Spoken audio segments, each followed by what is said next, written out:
Por favor, abran sus Biblias en Génesis, capítulo 4. Y vamos a leer allí los primeros 5 versículos.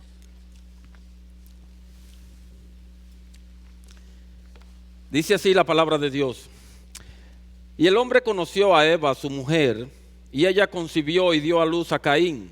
Y dijo: he adquirido varón con la ayuda del Señor. Después dio a luz a su hermano Abel. Y Abel fue pastor de ovejas, y Caín fue labrador de la tierra. Y aconteció que al transcurrir el tiempo, Caín trajo al Señor una ofrenda del fruto de la tierra. También Abel, por su parte, trajo de los primogénitos de sus ovejas y de la grosura de los mismos.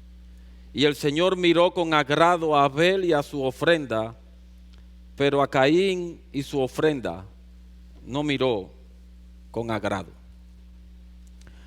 Lo último que nosotros sabemos de Adán y Eva antes de este pasaje que acabamos de leer es que habían sido vestidos por Dios allí a la altura de Génesis capítulo 3 versículo 21 y echados fuera de su presencia a causa del pecado en Génesis 3 23. Pero el registro bíblico no nos dice nada de cómo enfrentaron la vida fuera del huerto del Edén. Ni tampoco nos habla de cómo reaccionaron ante la nueva realidad que enfrentaron fuera de la presencia de Dios. Pero gracias a este pasaje, nosotros podemos ver la primera escena del hombre fuera del paraíso. Y particularmente al ver la rapidez con que se presentan las primeras imágenes, me quedó la impresión como de que el autor bíblico, inspirado por el Espíritu Santo, tenía como sumo interés en llegar a un punto, a un acontecimiento específico de la vida de esta familia y obvió muchísimos otros detalles que quizás a nosotros nos hubiese interesado conocer.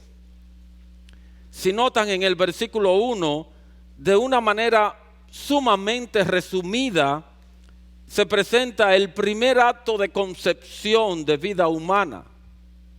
Una sencilla y concisa declaración. Y el hombre conoció a Eva, su mujer, y ella concibió. Pero no se nos dan ningún tipo de detalles. Moisés no se detiene a contarnos la impresión de Eva al quedar embarazada.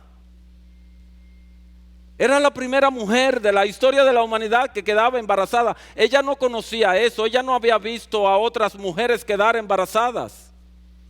¿Qué temores asaltaron el corazón de ella en ese momento al darse cuenta que había concebido una vida?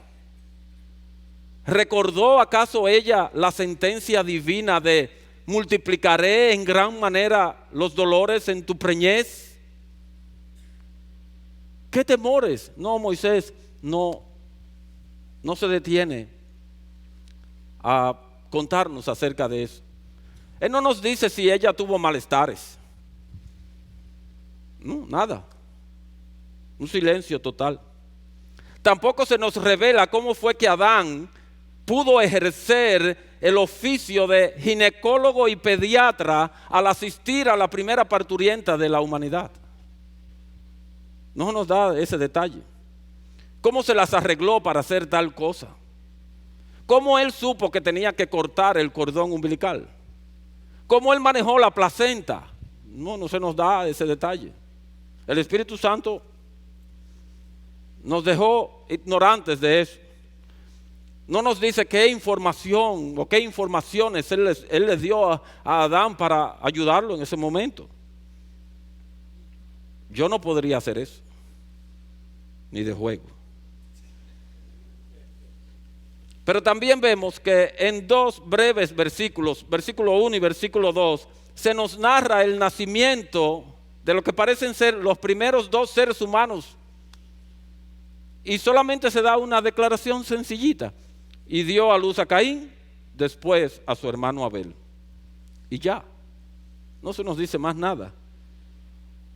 Y de todas las cosas que de seguro ocurrieron en la vida de estos dos muchachos hasta llegar a su edad adulta, lo único que se nos dice es que uno fue agricultor y que el otro fue pastor de ovejas. Más nada se dice.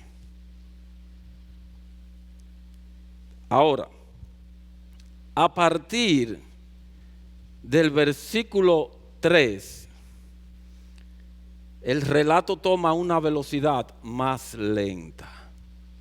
¿Por qué? Porque llegamos al punto que el Espíritu Santo quiere destacar y en lo que pretende que nosotros nos detengamos a considerar. Él obvió muchos detalles para darle a la trascendencia necesaria. Este pasaje tiene la singularidad de que muestra con gran intensidad los efectos devastadores del pecado en la vida del hombre. A escasos años de vivir fuera de la presencia de Dios, se produce el primer homicidio de la historia humana. Caín quita la vida de su hermano Abel. Y aquí yo quiero que ustedes me permitan hacer un pequeño paréntesis. Según una publicación del Diario Libre, que apareció en el Diario Libre en fecha 9 de mayo del 2015, República Dominicana ocupaba para ese entonces el lugar número 20 en homicidios a nivel mundial, con una tasa de 34.42 muertes por cada 100,000 habitantes. Eso nos dice a nosotros que los homicidios están a la orden del día en nuestro país. Pero eso no impidió que el asesinato de Juan de los Santos, acaecido hace pocas semanas atrás, conmocionara, perturbara la sociedad dominicana. Nos dejó perplejos, nos dejó con la boca abierta, nos dejó preguntándonos hasta dónde es que vamos a llegar. Ahora, con ese dato yo quiero que volvamos otra vez a la sociedad de Adán y Eva y que imaginemos entonces la conmoción que produjo la noticia del asesinato de Abel. Aquella primitiva sociedad debió quedar boquiabierta, paralizada del asombro. Fue un hecho tan trascendente que el Espíritu Santo lo perpetuó al dejarlo registrado en su palabra. La trascendencia de este hecho deslumbra de tal manera nuestra percepción que muchas veces no nos permite notar la gran importancia de otro evento contenido también en el relato que tiene para nosotros, para la vida de nosotros hoy. Es por eso que debemos aguzar nuestras mentes, pues no es el homicidio lo que está en el centro del relato que tenemos por delante. No es el homicidio, aunque eso es lo que salta a primera luz, eso es lo que salta y asalta nuestras mentes. Así que nuestra atención no estará fija en el asesinato de Abel ni en su homicida.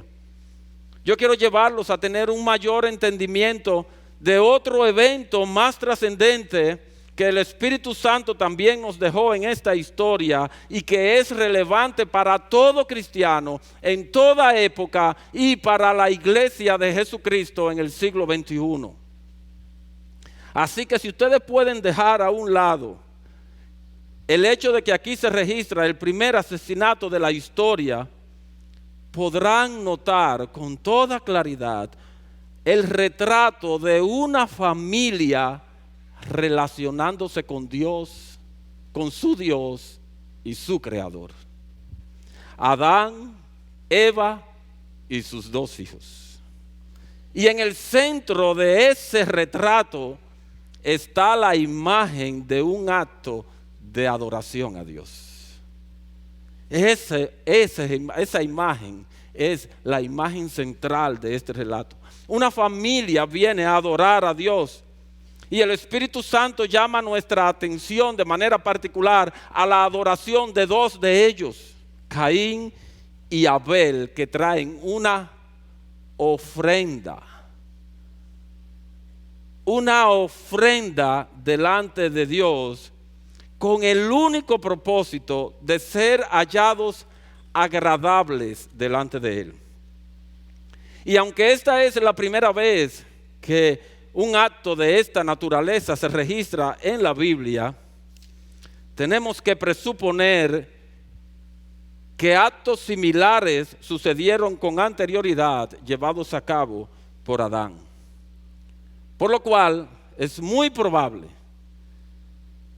que estemos ante la segunda generación de adoradores de la raza humana. Y eso nos indica que Adán fue un padre responsable en la educación religiosa de sus hijos. Él les enseñó que Dios es digno de ser adorado. Y eso era precisamente lo que ellos estaban haciendo. Y eso es lo que nosotros como padres debemos estar haciendo. Enseñando a nuestros hijos de que Dios es una persona, un Dios digno de ser adorado. Adorado. La adoración a Dios no fue algo que aprendimos después que fuimos expulsados del huerto de Edén, sino que es algo que aprendimos allí cuando anduvimos representados por nuestros primeros padres en perfecta santidad. Mientras Adán y Eva vivieron en el Edén y en santidad, todo cuanto hacían era un acto de adoración a Dios.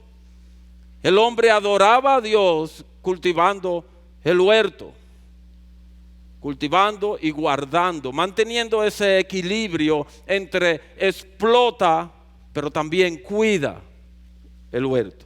El hombre adoraba a Dios obedeciendo su ley. Toda vez que Adán desechó comer del árbol, él estaba adorando a Dios. El hombre adoraba a Dios en su relación matrimonial, gozándose con la compañera que Dios le dio. El hombre adoraba a Dios cuando gobernaba la creación.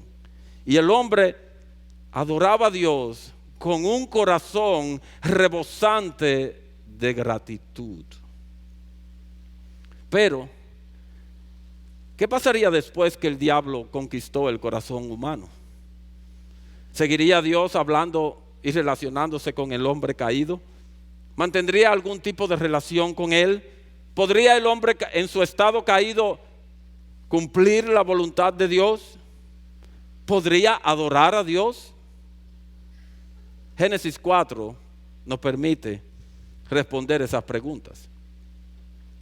En el mismo versículo 1 se nos dice que comenzaron a fructificar y a llenar la tierra conforme a la voluntad de Dios en Génesis 1:28. Luego vemos que dieron cumplimiento al mandamiento de explotar la creación. Caín fue agricultor, sacaba del fruto de la tierra.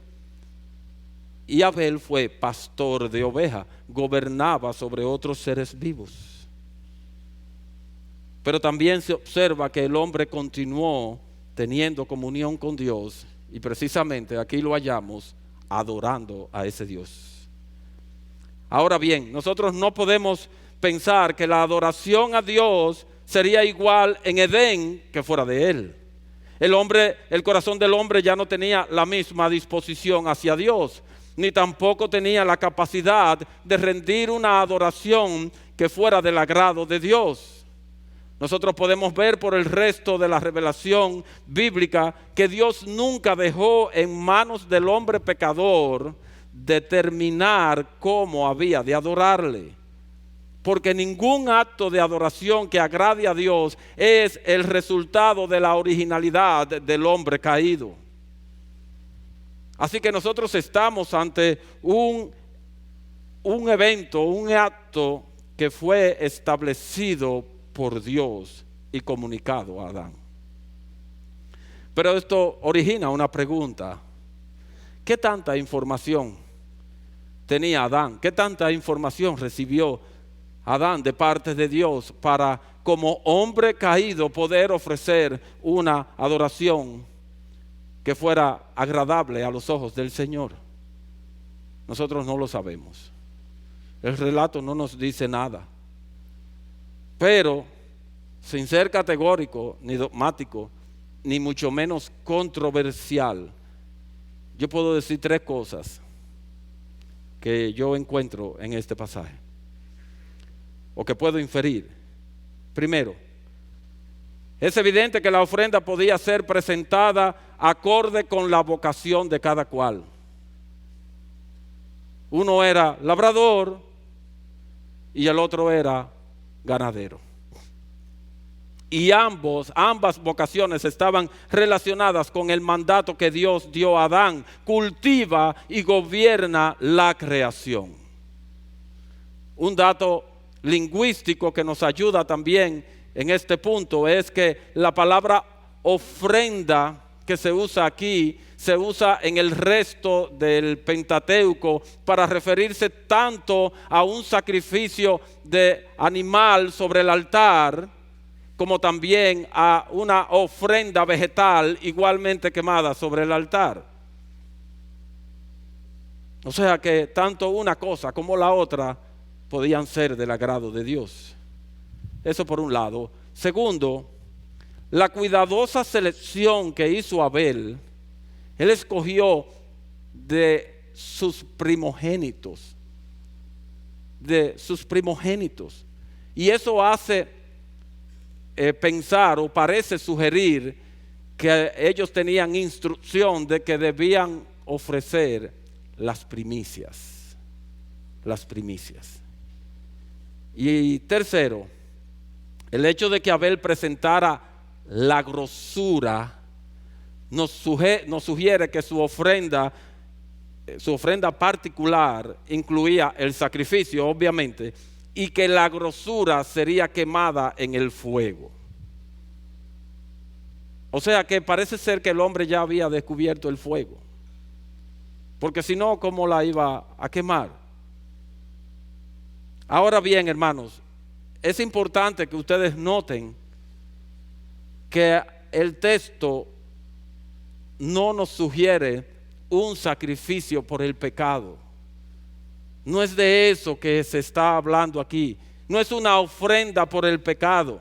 Es más bien un acto de adoración en el que se buscaba pura y simplemente agradar a Dios. No vemos en el texto demanda de sangre. Abel no tenía que tomar un lebrillo y tomar la sangre y regarla alrededor del altar. De hecho, la palabra altar no aparece allí. La primera vez que la palabra altar aparece en la Biblia es en Génesis 8, cuando Noé salió del arca y construyó un altar e hizo una ofrenda a Dios como un acto de adoración y de gratitud por la salvación tan grande que Dios había obrado en él y en su familia. Pero aquí no hay altar, aquí no hay demanda de sangre, aquí hay un acto de adoración pura y simplemente para agradar a Dios. Y yo creo que ir más allá de esto nos metería de lleno en el plano de las conjeturas y nos sacaría de lo que el pasaje claramente revela. Pero hay otros detalles en el pasaje que yo no quisiera pasar por alto. El texto parece sugerir un lugar y un tiempo. Un lugar y un tiempo específico para dicho acto de adoración. La expresión andando el tiempo indica literalmente el final de un periodo establecido, previamente establecido.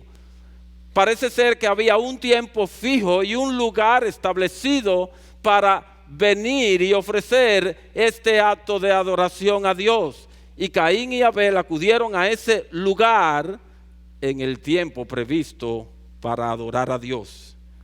Ahora cabe preguntarnos, ¿en qué consistió este primer acto de adoración a Dios? Eso es interesante, hermanos. Tanto Caín como Abel trajeron algo para ofrecer a Dios.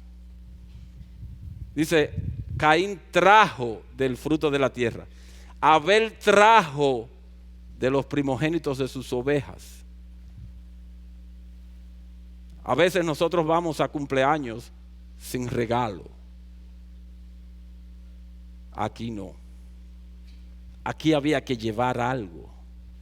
Para adorar a Dios ellos tenían que llevar algo. Algo. No podían ir con las manos vacías. No se permitía que ellos fueran con las manos vacías. Y de aquí se desprende la importancia de lo que traemos para adorar. Dios le da importancia a lo que nosotros traemos para adorar. Es por eso que siglos más tarde, cuando Dios estableció las 3 grandes fiestas de adoración que el pueblo de Israel debía celebrar en su honor, Él les dice en Deuteronomio 16:16, ninguno se presentará delante de mí con las manos vacías. Todos tienen que traer algo. Eso es importante. Dios le da importancia. Por lo visto hasta aquí, nosotros podemos decir que la adoración es el resultado de creer lo establecido por Dios y obedecer lo establecido por Dios en un acto libre de la voluntad humana motivado por la gratitud. La ofrenda del pueblo de Dios nunca ha sido un deber, siempre ha sido un acto movido por la gratitud. Si usted ofrenda por deber, está ofrendando mal. La ofrenda es fruto de un corazón agradecido. Y esta precisamente es la clave para diferenciar entre el sacrificio de Caín y el sacrificio de Abel. ¿Cuál fue la diferencia entre la adoración de Caín y la de Abel? ¿Por qué Dios se agradó de la adoración de Abel y rechazó la de Caín? Yo no voy a traer argumentos, yo voy a citar la Escritura. Por la fe, Abel ofreció a Dios un mejor sacrificio que Caín. Y sin fe es imposible agradar a Dios, porque es necesario que el que se acerca a Dios para adorarle crea que Él existe y que es remunerador de los que le buscan. Entonces, ¿cuál es la diferencia entre Caín y Abel? La fe. La fe en Dios. Más adelante, en Mateo capítulo 23, versículo 35, el Señor Jesucristo se refiere a Abel como el justo. Y el apóstol Juan en su primera carta, capítulo 3, versículo 12, dice que las obras de Abel eran justas. Si él era el justo, es lógico que sus obras sean justas, conforme a su carácter. De manera que Dios miró con agrado a Abel y a su ofrenda, porque había una correspondencia entre su corazón y lo que él ofreció. No fue la ofrenda lo que determinó el agrado de Dios, fue el corazón de Abel, fue la fe de Abel, fue el amor de Abel, fue la gratitud de Abel. En eso fue que Dios se complació. ¿Por qué Dios no se agradó de Caín y de su ofrenda? Porque el corazón de Caín no era recto para con Dios. Por eso Juan declara en su primera carta que Caín era del maligno y que sus obras eran malas. Eso fue lo que Dios le dijo. Si bien hicieres, no serás enaltecido. Pero era obvio que él no estaba haciendo bien. Él era del maligno y sus obras eran malas. Y por esa razón él no prestó oído, no oyó la voz de Dios cuando le exhortó a la obediencia y a hacer lo recto. Y terminó asesinando a su hermano. Y peor aún, en lugar de arrepentirse, prefirió salir de la presencia de Dios y vivir errante y ser el padre de una generación de homicidas. Es por eso que Dios no miró con agrado a Caín y a su ofrenda, porque su corazón no era recto para con él. Hasta aquí lo que yo quería mostrarles de este pasaje. Ahora, ¿qué podemos aprender nosotros de este pasaje? En sentido general, y luego lo voy a aplicar de manera particular a nuestra iglesia. Este pasaje nos enseña claramente que desde que el hombre comenzó a adorar a Dios de este lado de Génesis 3, el ofrendar ha sido un elemento central de dicha adoración. No hay una genuina adoración sin algo que ofrecer a Dios. Al venir a este lugar, nunca debemos venir con las manos vacías. Venimos a este lugar, como dice Romanos 12, a presentar nuestros cuerpos como sacrificio vivo y santo, aceptable a Dios. Venimos a este lugar a ofrecer sacrificio de alabanza a Dios, es decir, el fruto de labios que confiesan su nombre. Como en los tiempos de Esdras y de Nehemías, venimos a este lugar a ofrendar oídos atentos y un alma puesta de pie cuando la palabra de Dios es abierta y es predicada delante de nosotros.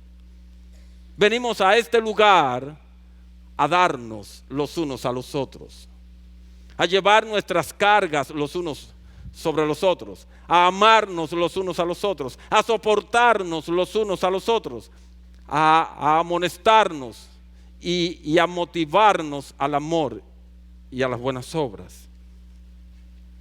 Venimos a este lugar también para seguir el consejo del proverbista cuando dijo: honra al Señor con tus bienes y con las primicias de todos tus frutos.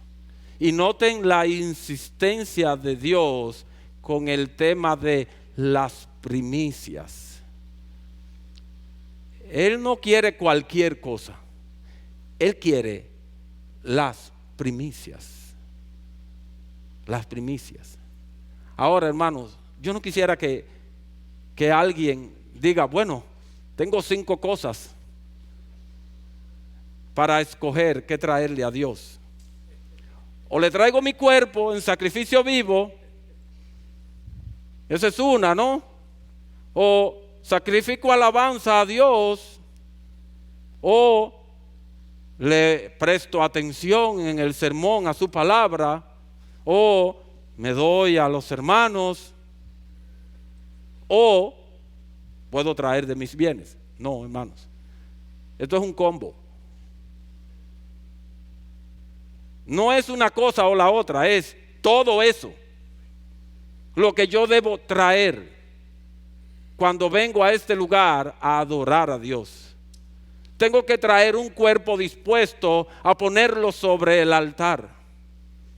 Tengo que traer un corazón preparado para recibir su palabra, para oír, para estar atento, para alabar a Dios, para cantar, para elevar cánticos a su nombre. Tengo que traer un corazón dispuesto para relacionarme con mis hermanos de una manera amorosa. Tengo que traer un corazón dispuesto para orar, para ofrendar a Dios. Yo sé que nosotros no tenemos ningún problema, y de hecho aquí se hizo hoy, en orar para que el Señor ayude, unja con su espíritu al que va a dirigirnos en el cántico, en los cánticos. Y para que el Señor lo ayude a motivarnos a nosotros también a elevar nuestros corazones. Yo sé que todos nosotros oramos varias veces a lo largo de la semana por la predicación de la palabra de Dios. Y hay hermanos que mientras aquí se predica, hay hermanos que están orando para que el Espíritu de Dios use esa palabra. Y así nosotros oramos por muchas cosas de las que hacemos aquí? Yo quiero que ustedes se pregunten, ¿alguna vez usted ha orado para que el Señor le permita ofrendar apropiadamente? Para que el Señor le ayude a darle a Él las primicias. Para que el Señor realmente le ayude a determinar en su mente ser librado de la codicia al momento de determinar, Señor, esto es lo que yo tengo para ti. ¿Oramos por eso? ¿O sencillamente nos acercamos a una de esas cajas y ¡plup!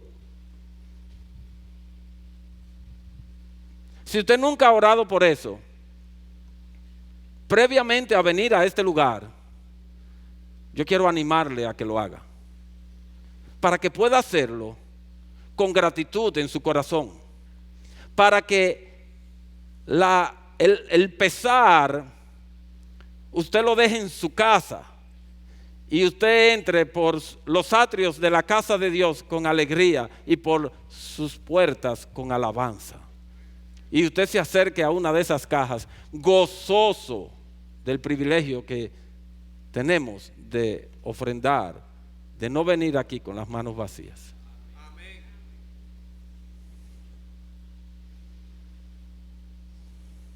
Pero también este pasaje nos enseña que ofrendar no es un fin en sí mismo, ya que no tiene valor alguno si no es acompañado de un corazón correcto. Lo que primero debemos ofrendar a Dios es nuestro corazón. Es decir, para que nadie se confunda, yo no estoy hablando de emociones, yo estoy hablando de intelecto, de emociones, de voluntad y de conciencia. Lo que modernamente hoy llamamos personalidad. Entonces es tu personalidad, como tú eres, lo primero que tú tienes que ofrendar delante de Dios. Entonces, si yo puedo entregar a Dios todo mi ser, no creo que vaya a tener mayores inconvenientes para darles las primicias de mis bienes. Pero más aún, de las primicias, el texto dice que Abel llevó la grosura. Y aquí yo quiero traerles un gráfico. Los que saben de asados o barbecues saben que lo que da sabor a ciertas carnes es el contenido de grasa que tiene. Cuando son asadas, ese contenido de grasa es lo que acentúa, marca el sabor de ese corte. Pero también los que tienen experiencia en eso saben que hay carnes que no tienen esa característica, que son secas. Entonces ellos, para ayudar a ese corte, lo meten en aceite antes de llevarlo al asador, para que sean más jugosos y tengan mejor sabor. Eso es la grosura. Entonces, si damos a Dios las primicias y las grosuras de todo nuestro corazón, no hemos de dar las primicias y las grosuras de nuestros bienes. No hemos de dar a Dios el churrasco de mis bienes, o el ribeye, Angus, o el filete. O traeremos, teniendo filete, traeremos la carne de pecho. Creo que no nos caería mal, hermanos, el considerar el ejemplo de los macedonios como preparación para venir a este lugar a adorar a Dios. En 2 Corintios capítulo 8 versículos 1 al 5, el apóstol Pablo dice lo siguiente: ahora, hermanos, deseamos haceros saber la gracia de Dios que ha sido dada en las iglesias de Macedonia. Pues en medio de una gran prueba de aflicción abundó su gozo, y su profunda pobreza sobreabundó en la riqueza de su liberalidad. Porque yo testifico que según sus posibilidades y aún más allá de sus posibilidades, dieron de su propia voluntad, suplicándonos con muchos ruegos el privilegio de participar en el sostenimiento de los santos. Y esto no como lo habíamos esperado, sino que primeramente se dieron a sí mismos al Señor, primero el corazón y luego a nosotros por la voluntad de Dios. Primero el corazón, después tu ofrenda. Tu ofrenda no sirve sin el corazón adecuado. Un caso contrario al de los macedonios, el pueblo de Israel en Isaías capítulo 1. Si lo quieren lo buscan, si no yo se los leeré.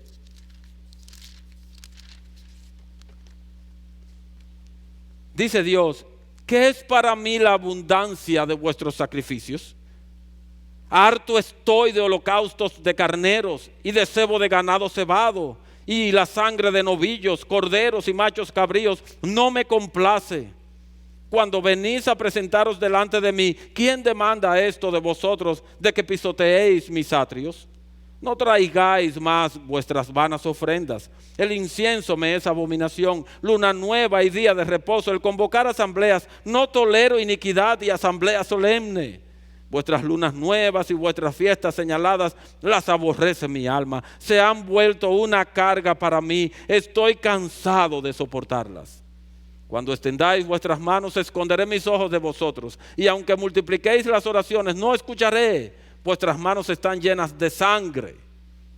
Pero ahora Él exhorta al pueblo: lavaos, limpiaos, quitad la maldad de vuestras obras de delante de mis ojos. Cesad de hacer el mal, aprended a hacer el bien, buscad la justicia. Reprended al opresor, defended al huérfano, abogad por la viuda. Venid ahora y razonemos, dice el Señor. Limpia tu corazón y ven.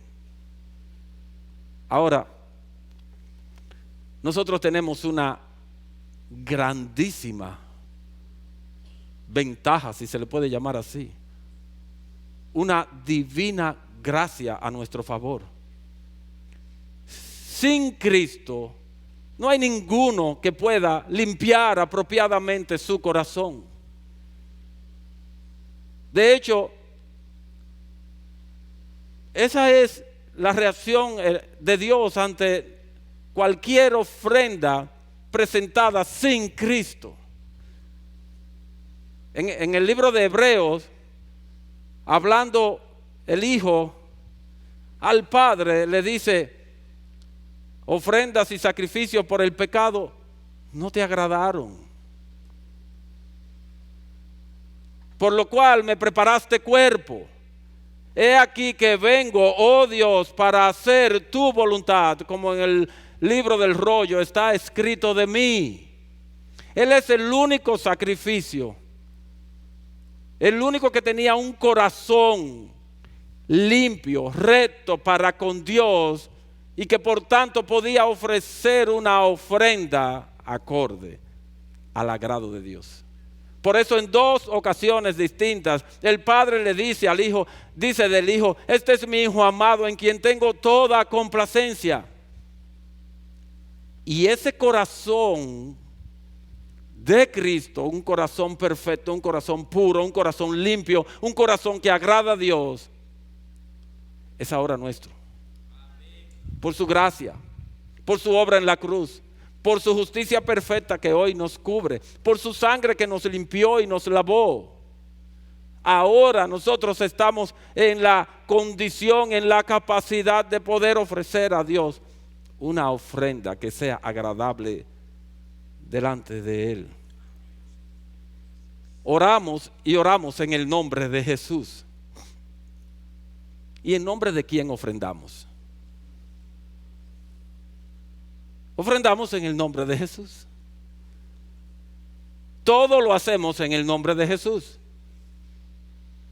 Cuando cantamos en el nombre de Jesús. Cuando nos paramos aquí, invocamos el nombre de Dios en el nombre de Jesús para que nos asista. Pues ofrendamos en el nombre de Jesús.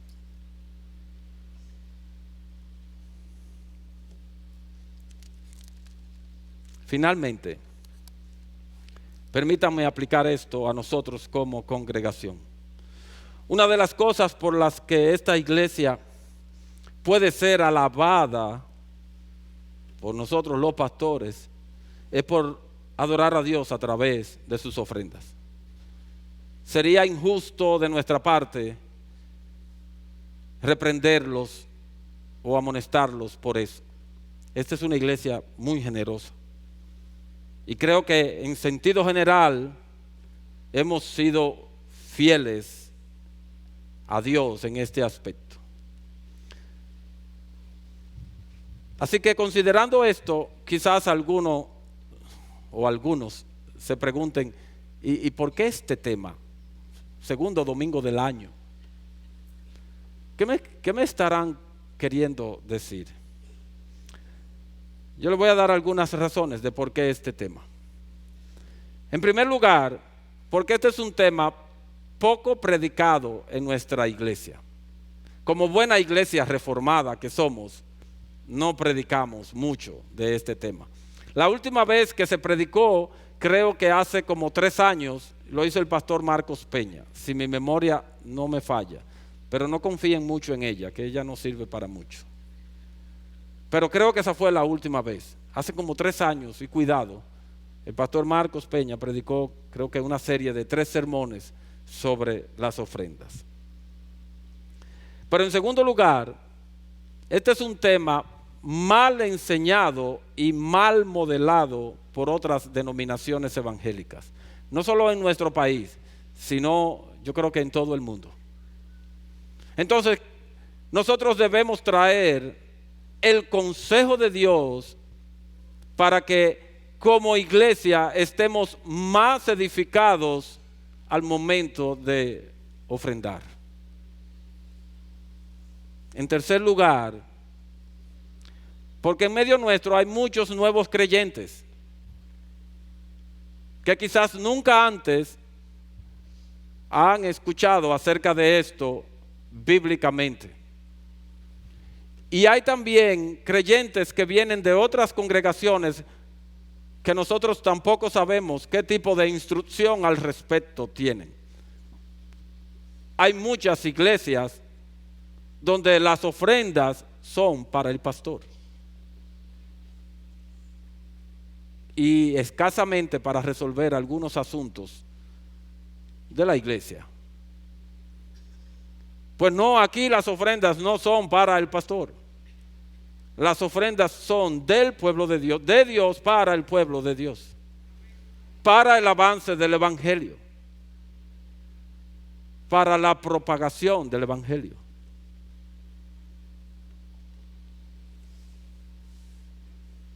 Nosotros venimos aquí y encontramos este lugar en orden, ¿no? Se supone que no bajó un ángel del cielo y arregló las sillas. Hubo alguien, un ser mortal que se ocupó de eso. Estamos muy confortables si tenemos aire acondicionado y tenemos un ambiente apropiado y adecuado. Pero cuando nosotros vamos a pagar la energía eléctrica a Edesur, no hay un ángel que trastorna el sistema computarizado de Edesur para que la factura diga 00. No, se pagan varios cientos de miles de pesos para disfrutar de esto. Para eso son nuestras ofrendas. En cuarto lugar, porque esta no es la misma iglesia que nació en la sala de la familia Michelén. Esta no es la misma iglesia que luego pernoctó por un tiempo en la calle Rodríguez Urdaneta en Gascue. Esta no es la misma iglesia que yo conocí en 1985 y que estaba ubicada en la esquina de las avenidas México y Tiradentes. Esta ni siquiera es la misma iglesia que vino a este lugar en 1998. Ni siquiera eso. Las demandas que Dios ha puesto sobre nosotros hoy son mucho mayores que las que eran en toda la historia de nuestra congregación. Y esto, unido a los privilegios que Dios nos ha concedido como iglesia de ser de bendición y de edificación para cristianos en todo el mundo de habla hispana, demanda cada día más recursos económicos que nosotros no podemos ni debemos salir a buscar entre los gentiles. Es aquí. Es aquí. Sí, Salomón usó gentes de Tiro y de Sidón como mano de obra, pero la ofrenda para la construcción del templo vino del pueblo de Dios. Una cosa es mano de obra, otra cosa es recurso. Recurso. Por eso, hermanos, esta es mi exhortación final. De una manera intencional, nosotros debemos poner más nuestros ojos en el reino de Dios y quitarlos de nuestro pequeño reino terrenal. De manera más consciente, debemos abocarnos a primero agradar y honrar a Dios con los bienes que Él nos da. Recuerden que le damos de lo que recibimos de su mano, para luego poder ver qué es lo que vamos a hacer con lo que nos queda. No es al revés. Déjame resolver, pago de la casa, y yo qué, que esto, que aquello, y esto que me queda, ok, de aquí yo ofrendo. No, no es así. No es así. Busquemos ser más generosos con Él y con su reino, y más mezquinos con nosotros mismos. Más mezquinos con nosotros mismos. Si Dios continúa entonces siendo el objeto de nuestra adoración, entonces debemos procurar, como ya he insistido, en tener un corazón limpio y recto delante de Él. Para eso disponemos de la sangre de Jesús y de su gracia, como dije hace un momento. Y luego de esto, entonces, vengamos y presentemos nuestras ofrendas delante de Dios. Les confieso que tuve que pedir perdón delante de nuestro Dios, porque algunas de estas cosas se aplicaban en mi contra. Pero doy gracias a Él porque me guió, porque hizo la herida y también la sanó. A Él sea la gloria y la honra.